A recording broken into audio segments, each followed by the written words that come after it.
지난달에 미국에서 발생한 화재가 수그러들지 않고 있습니다. 피해는 점점 커지고 있는데요. 화재로 인한 스모그까지 퍼지고 있어서 문제가 더 심각합니다. CTS 아메리카 이유리 통신원에게 현지 상황 들어봤습니다. 화재가 한 달째 이어지면서 피해가 적지 않을 것 같은데요. 현지 피해 상황을 먼저 물어봤습니다.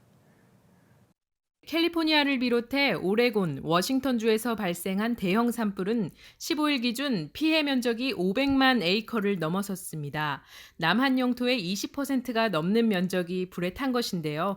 현재까지 사망자는 36명으로 집계됐으며 산불로 집을 잃거나 대피한 사람도 수천 명에 이르는 것으로 파악됩니다.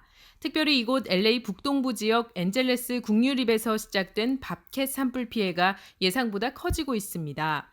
6%를 유지해오던 진화율이 3%로 떨어졌으며 연방산림국은 산불 진압 예상 날짜를 10월 15일에서 30일로 수정했습니다. 산불로 인한 대기오염 상태도 매우 심각한데요.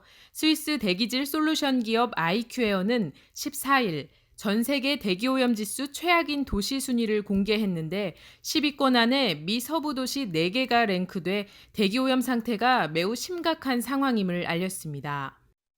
네, 대응책 마련이 시급해 보이는데요. 이 미국 정부가 내놓은 입장과 또 대책을 들어보겠습니다.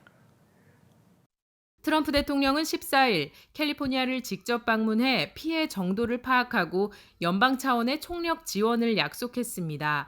그러면서 대형 산불의 원인이 부실한 숲 관리 때문이라고 지적했는데요.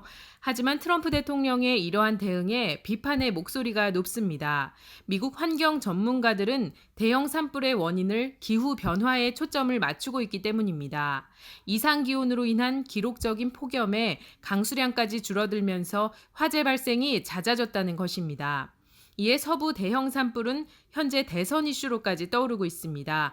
민주당 대선 후보인 조 바이든 후보는 트럼프 대통령을 기후 방화범이라고 비난하며 위기 대응 문제를 집중 공격하고 있는 상황입니다.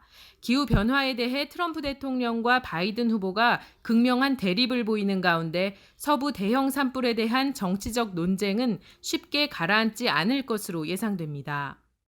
네, 코로나19와 함께 대형 화재까지 겹치면서 피해 지역 주민들의 공포가 심각할 것 같은데요. 현지 사회 분위기 어떤지 들어봤습니다.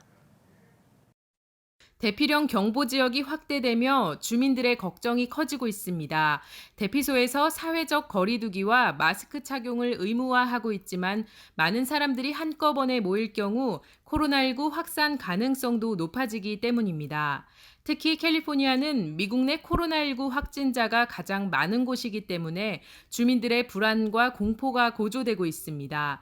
일부 주민들은 코로나19 감염을 우려해 대피소 대신 차량에서 생활을 하는 사례도 있습니다.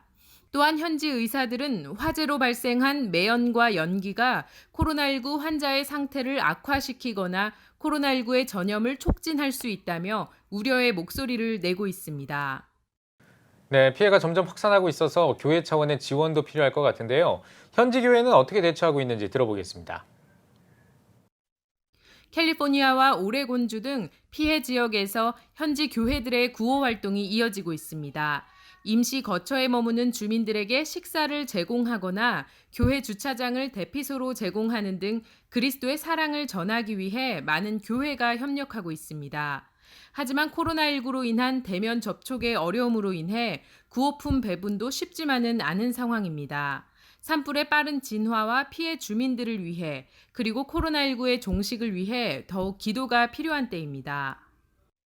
점점 산불 피해가 확산하고 있습니다. 하루빨리 산불과 코로나19 사태가 진정돼서 평화를 되찾고 회복이 이뤄지길 기도하겠습니다.